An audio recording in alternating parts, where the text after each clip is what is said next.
Ei, pessoal, olha nós aqui de novo. Hoje nós vamos falar de um assunto muito bacana.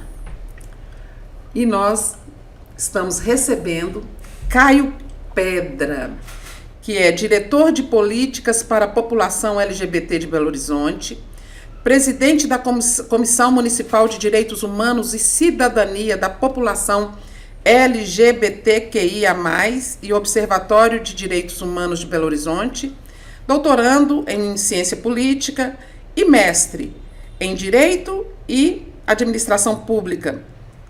E, lógico, bacharel em Direito, coleguinha nosso, né? Então, a gente vai falar sobre os desafios enfrentados pela população LGBTQIAPN+. Seja bem-vindo, Caio. Obrigado. Venha conversar conosco de verdade sobre essa questão aqui, que é muito interessante, que chama a atenção de todos nós. Obrigado, pessoal. Você pode já perguntar? Pode começar, vamos, já tô ansioso. Tá. Então, primeiro você fala pra gente o que significa essa sigla, LGBTQIAPN+.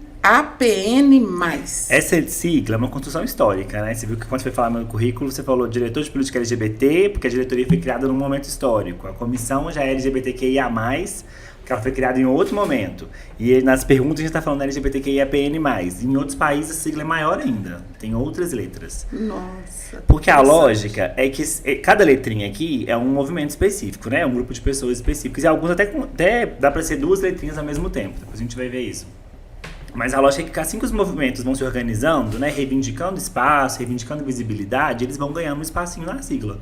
E o mais é essa lógica de que pode aumentar. Pode aumentar. Está em constante construção, e se você ainda não está numa dessas letras aqui, você está no mais, e daqui a pouco vai estar também. Já foi GLS, já foi GLBT, já foi LGBT, já foi LGBTT, e aí vai evoluindo, né? Mas tem como você falar pra gente? Tem. É o L, o L G... é de lésbicas, o G é de gays, o B de bissexuais, o T de travestis e transexuais, o Q de queer, que é uma coisa que não pegou muito no Brasil, mas que tá aqui na sigla, o I de intersexo, o A de assexual, o P de pansexual, o N de não binário e o mais dos outros grupos todos. Do que vier, né? É. Ah, legal. E quais são os principais desafios enfrentados por essa população? Então, como a gente está vendo as letrinhas, são grupos muito diferentes, né? Então, tudo que envolve a população LGBTQIA+, na verdade, é muito complicado, porque é uma sigla só, mas são muitas realidades. Cada letrinha aqui é um mundo diferente. Tem o seu universo de questões. É o seu universo. As pessoas estão reunidas numa sigla de uma forma a fortalecer o movimento, né? De forma até questões que dialogam entre si e que vão fortalecer a luta. Mas são questões muito individuais. E cada letrinha vai passar, né, de forma interseccional por gênero, por raça, por classe social, por idade. E as questões são mais específicas ainda. Então é difícil pensar numa lógica que seja a principal dificuldade para as pessoas. Acho que, no geral, a principal dificuldade é o preconceito, né? Que é o que ainda impõe, até que as legislações não sejam respeitadas, né? A gente estava aqui conversando um pouquinho antes, a gente vai falar disso daqui a pouco. Existem normas, né, que protegem essas pessoas, e elas não são respeitadas porque as pessoas, na hora da aplicação, elas se sentem no direito de violar. Elas se sentem no direito de não cumprir, de não dar esse direito para as pessoas, porque a LGBTfobia é um preconceito naturalizado, né? Hoje as pessoas elas até são racistas, elas têm vergonha de ser racistas, né? Elas são machistas, elas têm vergonha de ser machistas. E algumas pessoas têm orgulho de ser LGBTfóbicas. Algumas pessoas se elegem sendo LGBTfóbicas. A propaganda que elas fazem sobre si é LGBTfobia, é como se fosse uma qualidade para elas. Então acho que, se for pensar numa dificuldade geral, é esse preconceito construído e naturalizado. Mas cada letrinha aqui vai ter suas demandas. Tem gente que está reivindicando, tem gente que já conseguiu adotar, já conseguiu casar, já conseguiu ir pro exército, e tem gente que não conseguiu nem ir no banheiro do shopping. Então são questões muito específicas que vão perpassar cada letrinha aqui. Sim. É só com informação mesmo, uma informação massiva, para ir desconstruindo essa fobia. Exato, né? Exato. É uma informação qualificada, né? E ampla, lógico, também, porque historicamente as pessoas acham que todo mundo que é LGBTQIA+, é gay.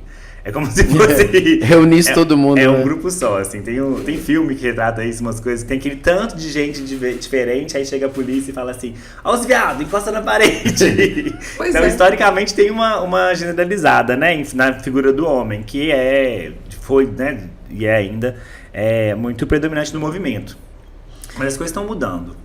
É isso que eu ia falar, a falta de informação, né? Porque os termos são todos muito novos. Você mencionou aí, por exemplo, o final da sigla. Muita gente não sabe o que significa esses termos que você falou, né? Sim. Seria até interessante, igual, por exemplo, o que você falou que significa... O que é o queer? E o que é o... O queer não pegou muito no Brasil, mas a lógica é como se fosse uma identidade política, assim. Nos Estados Unidos, quando foi criado, o queer era uma palavra pejorativa que usavam para todas as pessoas que descumpriam as normas de gênero. Então, eram as pessoas que vestiam roupas que não eram pro gênero delas, ou que tinham comportamentos que não eram adequados. E isso sai da esfera da orientação sexual, simplesmente, Sim. vai para o gênero, vai para tudo isso. Então, é uma coisa meio ampla. Qualquer pessoa, a tradução seria meio esquisito, assim, sabe? O esquisito, o diferente. Qualquer pessoa que fugia daquela regra era ofendida como queer. E aí as pessoas ressignificaram esse termo pra ser uma coisa de orgulho, assim. Então eu sou queer mesmo. Então tem Lady Gaga, é queer, tem artistas, pessoas famosas que não estão em nenhuma letra aqui, mas de alguma forma desafiam as normas de gênero. Então aqui meio que não pegou isso. Eles afrontam, né? Eles não se encaixam naquelas regras. Naquele tem certinho, né? De gênero de masculino, gênero, feminino, ou de orientação, masculino. se é hétero, se é homo, eles não se encaixam Entendi. ali, e aí eles questionam. Então é uma coisa mais política. Por isso que aqui a nossa história é diferente, né? A gente tem figuras aqui que não tem em outros países, como nos outros países tem também que não existem aqui. Entendi. E a questão do cis, que você falou também? Cis são as que não tá aqui na sigla. Sim, cis mas... é o oposto de trans. Trans é aquela pessoa que nasceu, né, designada num gênero, né, associado ao sexo de nascimento. E durante a vida ela se identificou como pertencente ao outro gênero. Sim. E aí ela vai fazer essa transição de gênero, né? Então ela é pessoa trans. E o cis é quem não é trans. Geralmente as pessoas perguntam assim, mas eu não sei o que é cis, me chamaram de cis. Eu falo, se você não sabe o que é cis, provavelmente você é cis. Porque se você fosse trans, alguém tinha te contado já. Você não ia chegar até aqui sem saber. Alguém ia te contar. Geralmente as pessoas que não sabem porque elas são cis. Elas nunca se preocuparam com isso. A gente discute isso muito na raça, né? Que fala que as pessoas brancas não acham que branco é raça. Porque raça né? Pra eles é o majoritário, é o que existe, né? Então quem é cis, na verdade, não sabe. Gente, eu não vejo diferença nenhuma. Por que vocês estão falando isso, né? Por que será? Tem muito termo novo que é utilizado e a maioria da população não sabe. Eu, por exemplo, não saberia. A visibilidade desses termos é nova. Os termos em si não são tanto, não. Alguns até são, mas a visibilidade deles é nova. Tem pouco tempo que isso é discutido assim, né? Igual a gente tá aqui hoje. Não tem muita. Tem isso muito material. Já é um avanço. Isso já é um avanço, porque a gente está contribuindo aí para a população se informar e com isso, né, usar a terminologia correta, né? Porque eu mesmo cometi um agafe aqui antes do podcast, pra gente fazer da melhor forma possível, né? Pra fazer para fazer com que todos, né, sejam incluídos e respeitados de acordo, né? Sim. E tem uma questão interessante, até eu acompanho a Rita Von Hunt, né? Rita Von Hunt. Eu adoro. Eu acho ela muito interessante. Ela fala que uma coisa que ela fala é o seguinte, que o pessoal do movimento tem que ter um pouco de paciência com a ignorância alheia. Então, nem tudo é racismo, muitas vezes nem tudo é LGBTfobia, muitas vezes é a ignorância mesmo. Então, por exemplo, a pessoa vai e faz um comentário, se ela falando, né, faz um comentário, que você vê que a pessoa não entendeu como que está o movimento. E muitas vezes há um movimento contrário, assim, de resistência, que assusta. Às vezes a pessoa é até desinformada. Gente, vamos ter amor com a ignorância alheia, vamos ter que explicar muitas vezes. Essa linha é muito tênue, né? Porque de fato as pessoas têm muita dificuldade mesmo. Mas algumas pessoas, às vezes, explodem com uma coisa que a gente acha que é pequena, mas que na verdade é aquele copo d'água, né? Claro, ela amontoado, claro. Ela é amontoado de questões. coisa e ele fala, nossa, mas precisava disso, a pessoa só errou. E assim, aquela pessoa errou e aquele momento uma pessoa explodiu. Mas em regra é importante mesmo pensar que são muitas coisas e as pessoas têm dificuldade mesmo. E a nossa geração especificamente, né, gente, nós estamos vivos agora, a gente está vivendo com muitas gerações que tem um gap de informação que é muito grande. muito grande, assim. As crianças já estão crescendo com acesso à informação na internet, coisas boas e coisas ruins, né? Informação ruim também, informação equivocada. Mas elas já estão com acesso a coisas que a nossa geração não teve, que os nossos pais não tiveram. Então a gente está todo mundo ao mesmo tempo. A gente viveu essa mudança, né? De aprender na escola e de chegar na escola com pergunta pronta. A gente está vivendo isso ao mesmo tempo. Então é difícil mesmo. Deixa eu te perguntar uma coisa. Dessas questões que a população LGBTQI, APN+, Pode falar qualquer sigla aqui que eu vou O movimento, talvez. Do movimento, a população, né, enfrenta. Como é que está sendo, né, como é que isso está sendo cuidado por meio das políticas públicas? Como é que está isso? Então, né, como é que tá ruim, né? No Brasil ainda tá bem ruim. Mas já tem umas pessoas discutindo isso, né? Tem uns entes federativos, né, lá discutindo. A gente tem prefeituras, tem estado, tem a União agora discutindo algumas coisas. Mas a questão das políticas públicas, o principal é entender, como a gente tá vendo aqui, que são grupos muito diferentes, né? São pessoas com demandas muito específicas. É entender que ser uma pessoa LGBTQIAPN+, é um ponto definitivo, assim, na forma como a pessoa vai acessar os direitos e os serviços, as políticas, todas as coisas. Já tem hoje em dia uma discussão avançada sobre orçamento baseado em gênero, né? Que é pensar que algumas coisas, quando se trata de mulheres e meninas, tem que ser pensadas de uma forma diferente. E aqui é um recorte que tem que ser feito também. A gente tem um recorte por idade também, de pensar políticas de acordo com a faixa das pessoas. E o que ainda não existe de forma consolidada e tem que existir é essa noção de que as coisas têm que ser pensadas a partir da realidade dessas pessoas. Por exemplo, a saúde para as pessoas LGBTQIAPN+, as demandas são específicas em relação às outras pessoas. A gente tem, por exemplo, a saúde integral da mulher, tem a saúde integral do homem, e tem questões que não estão contempladas em nenhuma das duas. Então a gente tem a saúde integral LGBT, que é específica. Acolhimento. Durante anos e anos o Brasil como um todo, mas aqui em BH, por exemplo, tinha uma discussão muito grande sobre acolhimento institucional, né? As pessoas estão acolhidas em abrigo, em albergue, que era pelo sexo biológico, né, pela forma como a pessoa nasceu. E aí as pessoas trans, elas eram obrigadas a ficar no acolhimento institucional com as pessoas de outro gênero. Então, mulheres trans eram acolhidas com os homens cis. E isso obviamente, uma tragédia anunciada, né? Essas pessoas eram vítimas de violações de toda a natureza. Hoje, a gente já tem, por exemplo, um acolhimento que é baseado no gênero. Então, as pessoas vão ficar no lugar onde elas, né, vão ficar mais protegidas. Mas a gente já tem hoje uma demanda das pessoas que são não binárias. E aí? A gente custou a chegar a atualizar o binarismo. E o que são pessoas não binárias? Explica aí. O binário, né? É aquela lógica de que você tem duas opções. Masculino ou feminino. Então você tem que se enquadrar aqui ou aqui. E não, binário são as pessoas, resumindo muito assim, de forma muito simples, são as pessoas que não se enquadram em nenhuma das duas. Em nenhuma das duas. E reivindicam esse direito de não se enquadrar. Eu não quero me enquadrar em nenhum desses dois.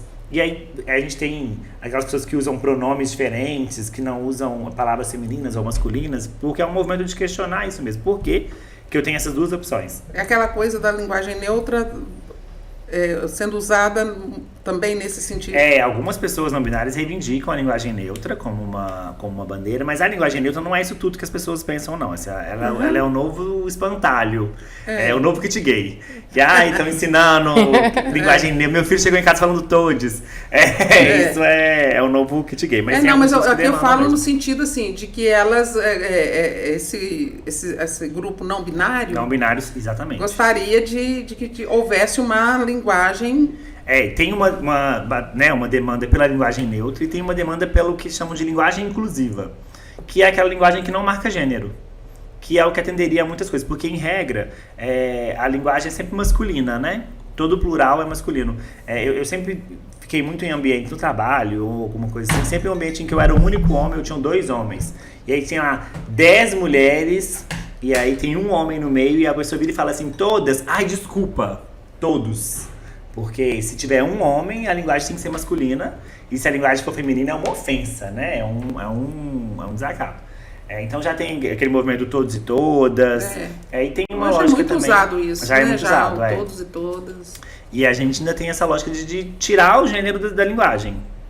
não precisa ficar marcando o gênero das coisas. Então, são discussões, mas são discussões muito nichadas, né? A maior parte das pessoas, isso nem chega pra elas. Isso que eu ia falar, porque os órgãos públicos, a primeira coisa, você vai fazer qualquer tipo de cadastro, pergunta lá se você se identifica lá como masculino ou feminino.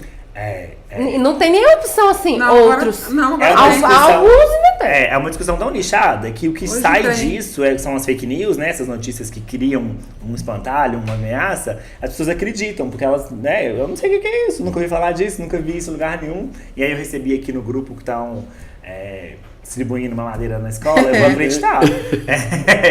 É muito desse nicho mesmo. Entendi. Com relação a essas fake news, esses retrocessos daquilo que você que a população já alcançou, quais são os prejuízos assim que têm sido enfrentados por essa população? Bom, acho que só tem prejuízos, né, na verdade. De uns tempos pra cá, no Brasil especificamente, em outros países do mundo também, mas falando especificamente de Brasil... De uns 4 anos pra cá especificamente? Um pouquinho mais 4, até. 5, 4 não, uns 5, 6 anos. Isso, aquela época ali. A época que a gente não quer nem falar o nome. Que parece que foi ontem. Aquele que não pode ser mencionado. Tempo, né? De lá pra cá... As pessoas meio que naturalizaram, né? O governo daquela época naturalizou a LGBTfobia de uma forma que a gente não via há muito tempo. A gente vinha vendo uma mudança, né? No politicamente correto, né? Que depois ficou tão demonizado. Mas viu uma mudança de tolerância, de aceitação, de respeito. E a gente teve um cavalo de pau, assim, um retrocesso total, em que a LGBTfobia passou a vender, assim, passou a gerar voto. A gente elegeu aí em todos os municípios, estados e até no governo federal pessoas que não tinham nenhuma proposta a não ser LGBTfobia. A gente criou aquela coisa de proteger a família, porque LGBTQIAPN+, é contra a família. Qualquer direito que é dado a essas pessoas um completo absurdo. É um prejuízo para a família, ameaça a família. Então a gente teve uma coisa... Essas pessoas foram colocadas num lugar de inimigo de todo mundo, assim. E é um inimigo invisível, né? É o bicho feio, né? É o bicho feio. E o bicho feio, você não sabe onde ele tá. Então você tem que ter medo de todo mundo. Sempre escondido por aí. Ele pode estar em qualquer lugar. Você tem que estar com medo de todo mundo, então. Então se vem uma pessoa e fala assim, eu vou te proteger do bicho feio, que você não consegue se proteger sozinho, você vai e acredita naquilo, né? Ou de alguma forma se permite acreditar também, que muita gente aproveitou a abertura do portão para sair correndo. Então, isso naturalizou uma violência que é difícil de conter. E naturalizou em todos os espaços, assim. Pessoas nos serviços públicos, isso é muito comum. Lá na prefeitura, por exemplo, a gente recebe denúncias de pessoas no centro de saúde que são LGBTfóbicas com o paciente, por exemplo. Porque elas se empoderaram. Elas receberam uma validação, né, de que elas podem pensar assim, de que elas estão protegendo a família, estão protegendo as crianças, estão protegendo Deus, sei lá o quê. E elas se empoderam de uma forma a violar o direito das pessoas sem nenhuma culpa.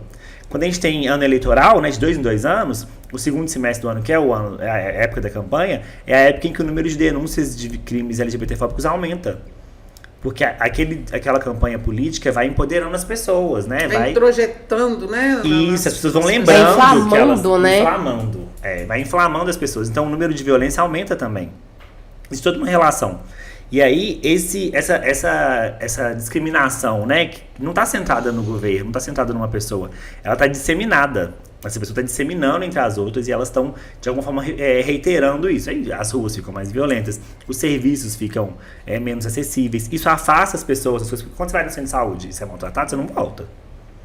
Ou quando você volta num estado tão grave que já não tem muito o que fazer, né? Ou você voltou absurdo, você ir no centro de saúde e voltar assim, né? E é histórico, assim. O afastamento da população LGBTQIA+, da saúde, por exemplo, é histórico, porque durante muitos anos e até hoje, ainda tem as pessoas que se empoderam desse discurso médico, científico, para perguntar, né, de alguma forma invasiva, para propor cura. Tem gente defendendo cura até hoje, né? Para propor cura, para de alguma forma culpabilizar as pessoas por isso. Então é um afastamento mesmo. A pessoa vai lá e fala que eu vou ser... É por isso que pessoas, assim, né? É por isso que pessoas LGBT, né, elas passam por vários transtornos psicológicos, essa coisa, justamente por essa pressão que é colocada em cima dela de como né, dela não conseguir se aceitar, dela buscar uma aceitação que não existe, em contrapartida só recebe, né, violência, ataque. Exato, tem essa galera vendendo que ser LGBT é uma questão de saúde mental, por exemplo, que a pessoa precisa de uma cura, e na verdade o que a gente tem de pesquisa demonstrando é que essas pessoas têm um grande índice, né, de propensão e de ocorrência mesmo de problemas de saúde mental vinculados a isso. Depressão, né, ansiedade, porque as violações, transtorno, né? as violações dessas pessoas começam em casa, né? O primeiro espaço de socialização que a gente tem é a família. E aí, se na família você começa a ser discriminado pela sua mãe, pelo seu pai, pela sua avó, pelas pessoas que você tem como referência, como referência, cuidado, né? Proteção. Um ninho ali de proteção. E ali você já começa a receber a rejeição. Imagina. Você vai pra escola e essa rejeição vai só aumentar. E você não tem nem a estrutura de pensar assim, eu não sou o que estão me dizendo aqui, eu sou uma pessoa amada, né, respeitada. Não sou. Eu vou chegar na escola, que é o segundo espaço de socialização, e vou ser discriminado também. E aí, muitas pessoas vão acabar aí, assim, daí elas já vão se afastar, já vai ter evasão escolar. E aí, a exclusão, ela é uma engrenagem, né? Você não conseguiu concluir a escolaridade, já vai ter dificuldade de acessar o mercado formal, de trabalho. Não acessou, dificuldade de acesso à saúde, acesso à moradia. E aí, dali, a pessoa já vai... Sem falar naqueles que vão pra rua, né? Que vão pra rua, sem falar daquelas pessoas que não dão conta de lidar com isso o alto índice de suicídio, isso. né? Não sabia se podia falar suicídio, mas as pessoas... Autoextermínio. Autoextermínio. É muito grande o número de autoextermínios. Nos relatórios da população trans, por exemplo, tem uns que usam a expressão pessoas que foram suicidadas. Porque é muito grande o número. A pressão era tão grande que a pessoa não deu conta. Ela cresce sabendo que ela não tem valor, né? Ela cresce aprendendo que ela não tem valor, que o que ela tá fazendo é pecado, ou que a família não ama, ou que, né, o que ela vai pagar por isso. Então é uma sequência de... Que não vai pro céu. Não vai pro céu. É uma sequência de exclusões que vai levando a pessoa até um extremo, muitas vezes. E, obviamente, também lembrando da sigla, essa é uma realidade que não é de todas as pessoas. Que a gente está falando aqui, por exemplo, desse quadro de exclusão, de evasão escolar, é muito comum em pessoas trans, travestis. Não é o caso, por exemplo, de homens gays. Homens gays têm escolaridade maior do que homens héteros. Normalmente a gente vê isso mesmo. Tem uma lógica, talvez, ali da rejeição familiar e da compensação? Talvez, mas assim, não são os mesmos problemas. Os problemas de evasão escolar não estão na sigla da mesma forma. Tem uma galera... Tanto que a gente tem um apelo enorme midiático de propaganda. O pessoal fica brigando, as empresas querem pegar o Pink Money. E teve uma época que tinha uma empresa de azeitona, que a propaganda da azeitona era um casal gay se casando. E assim, não tem por que uma marca de azeitona comprar briga com a família pra fazer propaganda pra casal gay. Porque não é possível que casais gays comam tanta azeitona assim. Que vale a pena. Pra justificar. Mas existe um fetiche, assim, uma lógica de que os homens gays estudam mais e trabalham e ganham bem e não têm filho, então eles têm dinheiro para movimentar. Isso, turismo, essas coisas. E aí isso passa a ser um público que é, né, almejado. Desejado assim, pelo mas ao mesmo tempo, né? Tem a lógica de que qualquer empresa que se associa à população LGBT, ela vira notícia, pro bem ou pro mal. Pro bem e pro mal, né? Pro bem e pro mal, para as duas coisas ao mesmo tempo. E tem várias pesquisas que vão investigar isso, vão ver que a população LGBT, aí fala sobre todo mundo, mas não é todo mundo. É o público mais fiel a marcas, porque é o público que se vê uma marca que apoia, se sente conectado, né? Conectado e é fiel àquilo. É o público que mais usa redes sociais, então vai repostar aquilo, vai divulgar aquilo. É o público porque tá fazendo a defesa da sua bandeira, né? Sim. Então tem sempre uma lógica estratégica que é voltada para toda a população, mas não é para toda a população, é focada num grupo ali, que é o grupo que vai conseguir dialogar com aquilo. E tudo isso passa também pela condição social, econômica, de origem também desse membro dessa população, né? Porque pode ser. Isso também pesa com relação, mesmo que em determinados grupos não haja a aceitação daquele estado, porque é um estado, é um ser da pessoa, né? Mas tenta ali manter aquela aparência de que eu te aceito, mesmo sem aceitar. E tem aqueles que realmente aceitam seus filhos e filhas como são e vão apoiar mesmo. E que é o que deveria ser com todo mundo. Que é o que deveria ser com todo mundo, né? A gente até nos pequenos detalhes, assim, o verbo que a gente usa pra falar disso é de aceitar. E assim, é uma pessoa que tem que ser aceita. A outra pessoa pode não aceitar. Não aceito você. Não aceito sua existência, sabe? Olha o quanto que isso é violento e a gente nem pensa, porque é naturalizado, sabe? A minha família fala isso, não, porque depois de um tempo eu aceitei. E falo, que bom, né? A outra opção que você tinha era o quê? Jogar no lixo? Que horror! Que bom, né? Que sorte a nossa. Porque agora eu aceitei. Mas a palavra em voga aí... isso é naturalizado. A gente nem para pra pensar. Mesmo, a gente nem para pra pensar assim, poxa vida, eu tô falando aqui que eu aceitei uma pessoa. Que bom que eu aceitei, eu tinha opção. A gente tem a opção de não aceitar alguém? Não sabe? Isso é muito naturalizado. A gente nem questiona essas coisas por esse motivo. Eu tenho umas perguntas aqui, que é o seguinte, como é que são identificadas, incorporadas essas demandas nas políticas públicas? Isso é bem difícil de fazer porque o poder público tem que estar em diálogo constante com a população para conseguir, né, acompanhar essas demandas. A gente tem as conferências, que a gente ficou agora 8 anos sem ter, por exemplo. A última conferência nacional LGBT foi em 2016 e a próxima vai ser em 2025. Então vão ter 9 anos já sem diálogo. E aí algumas cidades e estados vão ter conselhos, né, vão ter comissões. Saiu até uma pesquisa recente mostrando, analisando todos os estados, todas as capitais, para fazer esse ranking de quem tem conselho, quem não tem, quem dialoga, né, com a população, como é que isso é feito. E os índices são bem baixos, mas é acompanhar o movimento mesmo, tá aberto, o poder público está aberto a esse diálogo, está aberto a essa construção. E tendo essa noção de que nenhum movimento representa todo mundo. Porque são grupos muito diferentes. E sabe, não sei se vocês já chegaram uma vez, na época viralizou muito, uma marca grande que publicou criamos um comitê de diversidade. E aí só tinha eram 10 homens, todos parecidos comigo, branco de barba. E aí, então assim, se a gente... não vou falar a marca não, mas enfim. Não pode. Viralizou muito na época. Foi eram muito todos marcante. desse jeito. Todos parecidos comigo. Com esse biotipo. Eu já vi isso acontecer em partido político, que é a parte por exemplo, da questão feminina, por exemplo, só homens... Na verdade, é interessante o seguinte, me falaram uma vez que o movimento está conseguindo respeito quando uma pessoa não é do movimento e defende aquilo. Entendeu?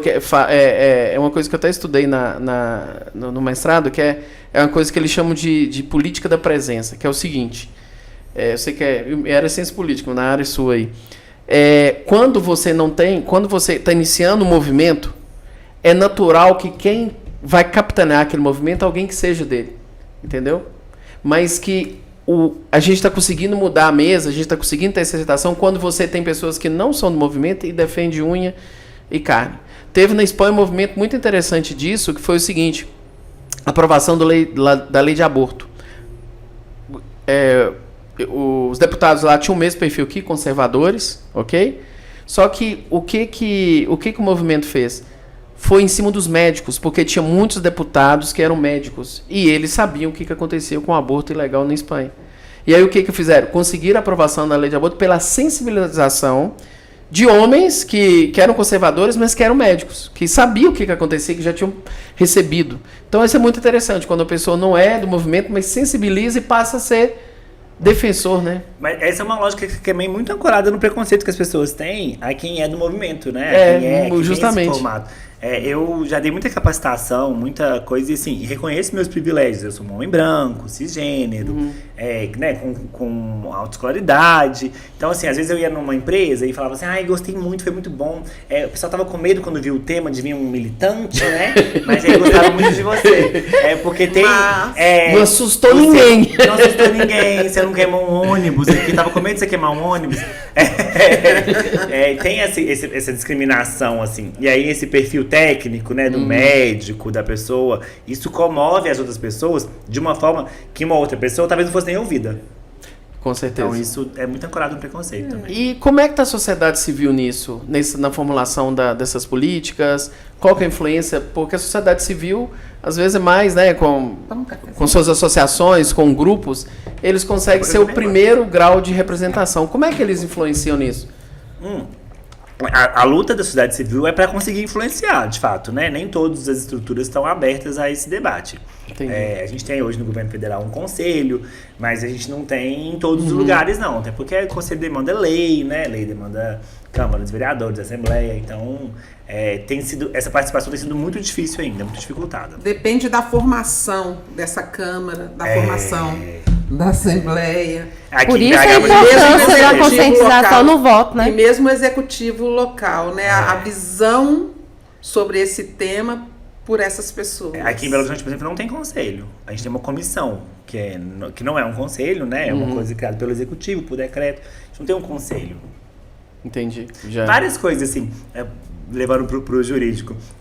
O governo federal e município, todo mundo faz aquela coisa do dia, né? O dia do não sei o quê.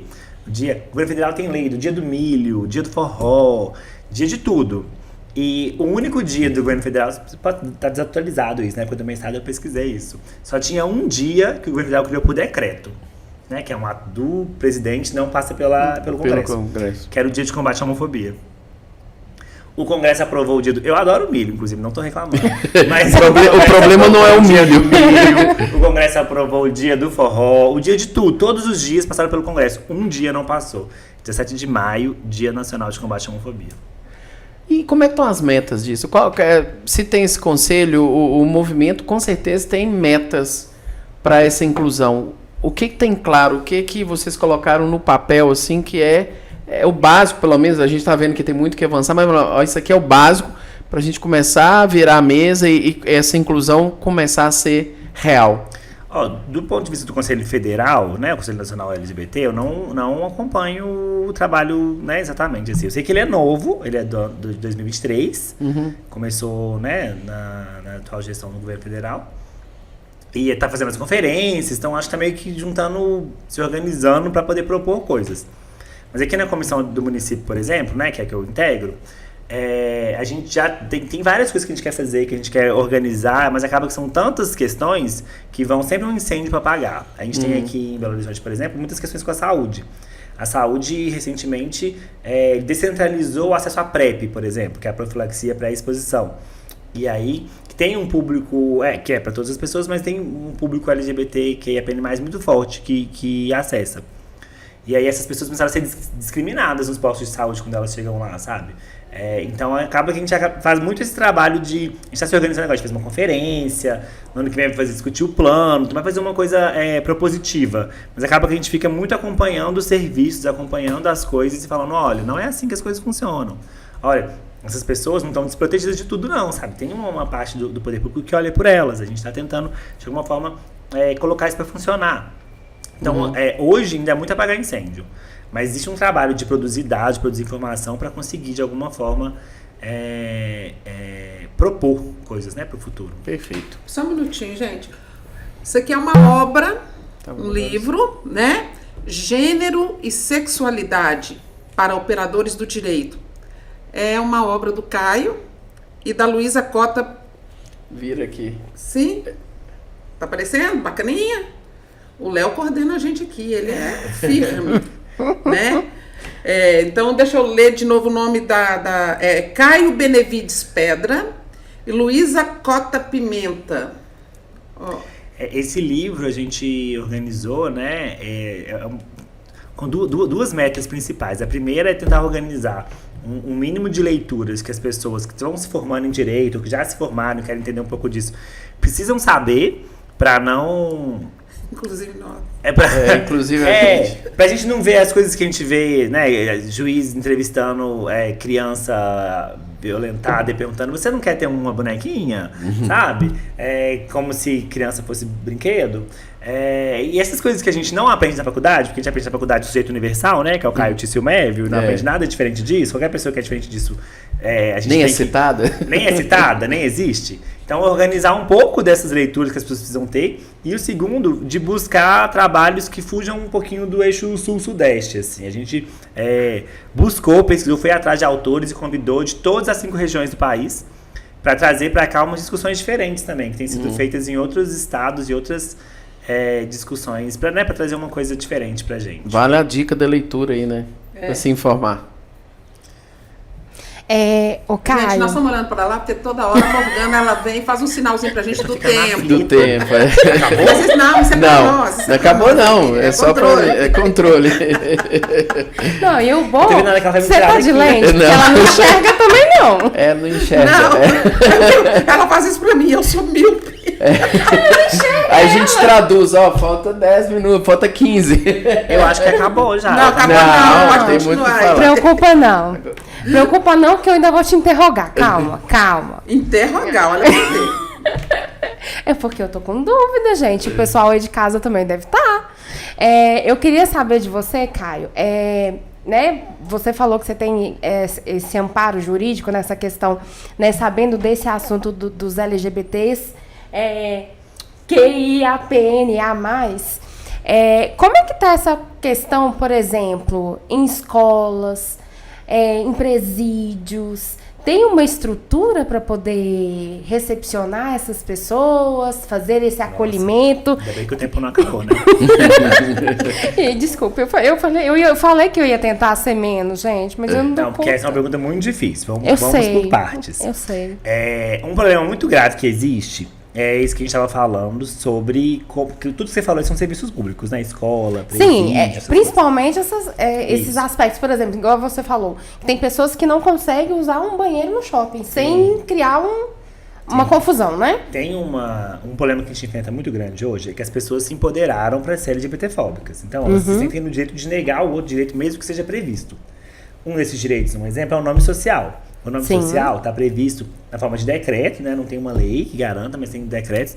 E a gente tem um decreto federal, então para toda a administração pública federal, o nome social vale. A gente tem em todos os estados, em todas as capitais. Sim, a gente vê a aplicação disso até, por exemplo, no Enem, que é uma coisa Isso. federal. Em todas as capitais e em vários municípios. Então, a gente tem em Belo Horizonte, por exemplo. A gente tem aqui a federal, estadual e municipal. E ainda tem gente que não aceita, ou que se recusa a deixar uma pessoa usar o nome social, ou que viola, né? Ou de Não propósito, chama ela, né? Ou chega lá aconteceu recente, perto daqui. Chega no centro de saúde e aí a pessoa vai lá e lê o nome de registro. Fala, não, é porque eu tenho o costume de olhar para essa parte da folha. Quando você acha que o costume que você tem de olhar para o lado da folha é mais importante do que o direito de uma outra pessoa, já mostra, né? Que tem alguma coisa errada, tem alguma né? coisa errada aí. Então, existem normativas. Esse é um ponto importante. O nome social é uma normativa, por exemplo. As pessoas violam ainda indistintamente. Você fala de presídio. Não sei se foi esse ano, se foi no ano passado, foi reformulada uma portaria que existia que determinava as regras para as pessoas LGBTQIA+, em pena privativa de liberdade. Mas essa norma desde 2015. 2015 tinha a resolução número 1 lá, de abril de 2015. Inclusive, recentemente, a gente tem visto aí decisões do STJ colocando, né, pessoas em cumprimento de pena para fazer prisão domiciliar, justamente para tentar resguardar a integridade física delas. Porque essa normativa de 2015 não é respeitada até hoje, não é nem conhecida até hoje. As pessoas, eu já dei capacitação aqui, né, em Ribeirão das Neves, nos presídios, né, porque eu trabalhava com isso no estado. E você chega lá e as pessoas falam, o quê? Nome social? Porque desde 2015 as pessoas têm direito a usar nome social, Sim. têm direito a usar o uniforme do gênero que ela desejar, tem direito a ter uma ala especial separada da população LGBTQIA+, porque o governo federal reconhece, desde 2015, que essas pessoas vivenciam uma violação que é específica, não é a mesma violação que as outras pessoas vivenciam, então elas têm que ser protegidas, as pessoas. E isso desde 2015, mas não é cumprido. Então o STJ tem que decidir isso sobre uma coisa que, em regra, Já teria né? norma. A Conferência Nacional LGBT de 2016 reclama muito de atendimento humanizado, que as pessoas não recebem atendimento humanizado dos equipamentos públicos. A de 2025 vai ter a mesma coisa, porque esse é um problema até hoje muito recorrente. E o atendimento humanizado aparece nas normativas do SUS desde 2003, o nome social desde 2006. As questões de pena privativa de liberdade, 2015. Então, assim, a gente fica numa coisa com fetiche com lei. Tem que ter uma lei que faça isso. Pior que tem a lei, mas não resolve, né? E aí, às vezes, não tem uma lei, mas tem uma resolução, tem uma portaria, tem um decreto, tem uma coisa que não é a mesma coisa, mas que para aquilo ali cumpre.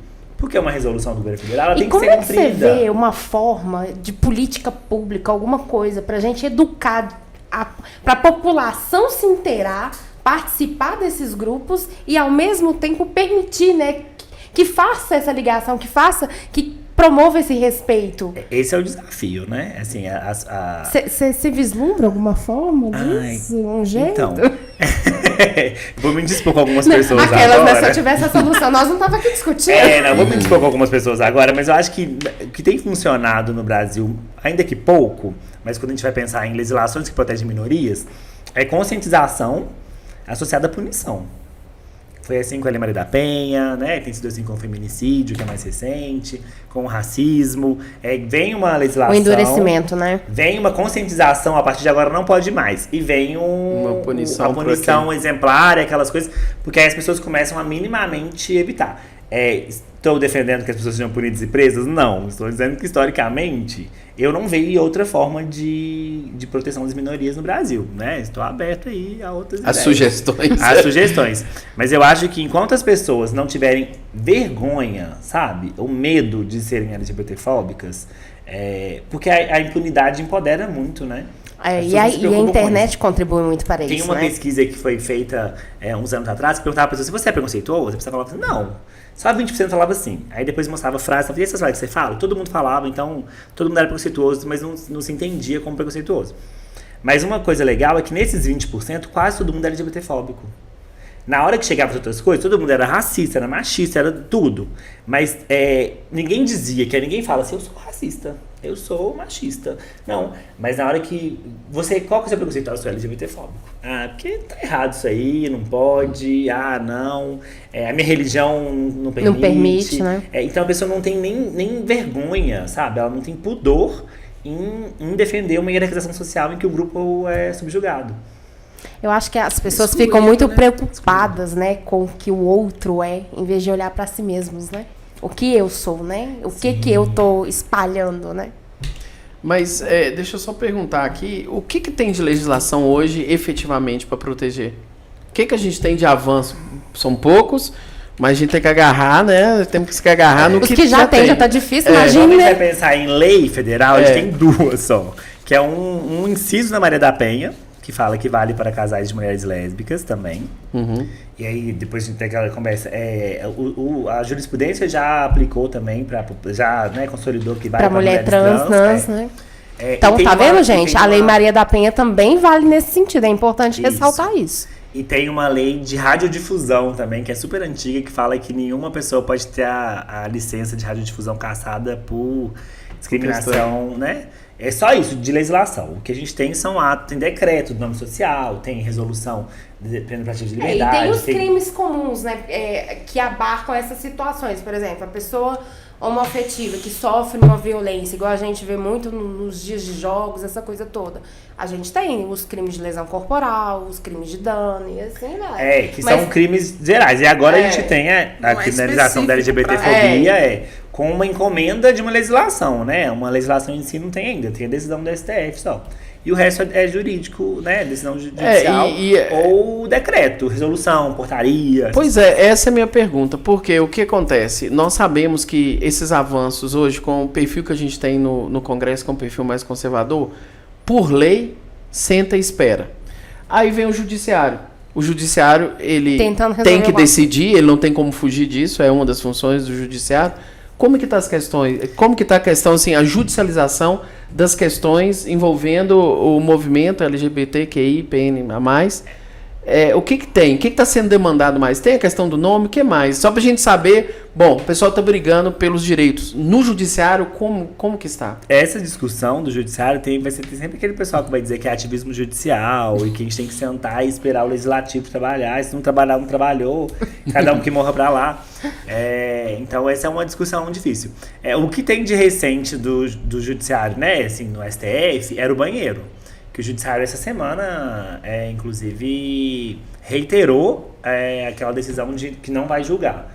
Ele tinha dito que não julgaria, né? E agora recorreram e essa semana... Como é que é essa? Explica pra gente, só pro pessoal de casa. O que acontece? O contexto. O banheiro começou com uma menina, acho que em Florianópolis, que foi tentar usar o banheiro do shopping, foi proibida, e aí processou o shopping, chegou no STF, e tinha vários processos assim.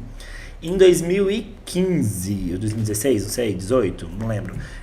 O Barroso deu o primeiro voto, que é um super voto, assim, bem extenso, muito bem fundamentado. É um texto muito interessante, defendendo que as pessoas têm o direito de usar o banheiro conforme o gênero, uma questão de dignidade, de cidadania, de igualdade, de proteção, de todas as coisas. Muito bom. Né? Muito bom. Aí o Fux pediu vista, disse que não era uma decisão que o STF podia tomar porque tinha que ouvir a sociedade, como se fosse função do STF ouvir a sociedade. E aí pediu vista e ficou anos e anos nisso aí. Aí agora, e aí isso acho que foi 2023, se não me engano, ou no começo desse ano, o judiciário, o STF, quando o Dino chegou, né, decidiu que não ia julgar mais porque não é matéria do STF. Cancelou a repercussão geral de 2015. Entendi. E disse que não julgaria mais porque não era matéria do STF. Não deveria ter sido iniciado esse julgamento. E aí encerrou. E aí o movimento questionou isso, né? E agora encerrou de vez. Não vai ser discutido. E ao mesmo tempo, nesse intervalo de tempo, começaram a surgir propostas de leis, né, que proíbam pessoas de usar o banheiro de acordo com a identidade de gênero. Aí começou o movimento contrário. Né? O retrocesso. Né? O retrocesso. E essas leis passam, porque a gente tem, né, legislativos muito conservadores em todos os cantos da hora, né? Então essas leis passam, e passam com apoio popular, porque o que chega para as pessoas é que estão... a família vai ser destruída, né? É a desinformação que vai para as pessoas, né? Que a família vai ser destruída, que elas vão chegar no banheiro e elas vão ser atacadas, sequestradas, e aí elas caem nessa e... É engraçado porque essas teorias da conspiração, ou como você controla o discurso, é muito mais palatável, causa muito mais... Porque você coloca medo, né? O medo é uma das formas de manipulação mais... O conhecimento é mais complicado, porque você tem que explicar, tal, assim, né? O que deveria ser. Mas o medo, ele provoca um movimento imediato. Ele é muito mais eficaz. É muito mais eficaz, né? E associado à discriminação, né? Porque a pessoa fala assim, não, se entrar uma mulher trans no banheiro, vai estuprar a minha filha. E aí a pessoa pensa, meu Deus, pessoas horríveis que estupram. E não pense que os estupradores, né? Os estupros que acontecem são à luz do dia, geralmente. São na rua, são, né, a maior parte deles dentro de casa. Isso as pessoas sabem, mas elas ignoram, porque elas não pensam. E geralmente está ligado a alguém... E por héteros, Maria. E escândalos, assim, do McDonald's da Afonso Pena, sabe? E as pessoas falam, nossa, meu Deus. Mas, não, meu medo é no banheiro do shopping. Gente... Papo agora, a gente vai ter que trazer ele de novo, o nosso papo vai ter que se interromper aqui. A gente vai ter que trazer ele de novo. A gente quer você rápido, né? A gente quer ver você aqui de novo. Eu volto. Porque a gente precisa divulgar isso. Né? A gente precisa conversar sobre isso, né? As pessoas precisam conhecer os termos, as terminologias. Nós, operadores do direito, precisamos ter essas informações, até para que nós possamos replicar isso através das peças processuais ou em outras situações. E as pessoas, né, de uma forma geral, precisam saber das dificuldades, dos desafios, de tudo aquilo que a população LGBT QIAPN+, olha, falei diretão, vivencia, né? Que são cidadãos. São pessoas como eu e você. São cidadãos que pagam impostos normalmente, têm todas as obrigações legais, como qualquer outro. E de repente se vê ali. Eu não sei por que o povo fica tão preocupado com o direito à lei, por que não preocupa com o próprio? Mas na verdade, se as pessoas observassem que as dores são as mesmas... As dores são as mesmas. As dores são as mesmas, entendeu? E talvez... Quando eu falo dores as mesmas, no sentido assim, somos seres humanos e qualquer pessoa do movimento vai querer ter um emprego, vai querer ter saúde. Então nós temos muito mais coisa parecida do que diferente. As dificuldades é que são diferentes, né? Os obstáculos são muito grandes. Mas o desejo todo mundo quer viver a vida normal, ser paz, feliz, né? Ninguém quer. Ai, Caio. fazer igual a Hebe, bonitinho. Que gracinha. Adoramos conversar com você. Gente, passou rápido, né? Passou rápido, né? Não, mas como você, a Morgana fica de lá, mas como você já se dispôs a voltar, aí a gente vai trazer outros pontos. Sim. Vamos escolher outros pontos. Hoje foi, o pessoal comenta. Hoje foi uma fala mais geral. Sim. Aí a gente vai pegar questões mais pontuais para tratar. Pode ser? Pode ser. Então, nós te agradecemos demais a disponibilidade de vir aqui, né? Engrandecer o nosso Direito Simples Assim. Gente, assista esse podcast, nos acompanhe nas nossas redes sociais, Instagram, né? No Facebook, no Portal Y, onde que a gente está hospedado, né? Onde a gente está aqui hospedado, né? Que vocês vão ter sempre informações muito bacanas sobre de tudo um pouquinho. De tudo um pouquinho. Obrigado, gente. Obrigado. Adorei. Passou super rápido. E precisando, é só chamar que eu volto. Ok. Me chama que eu vou. Que bom, obrigada. Obrigado.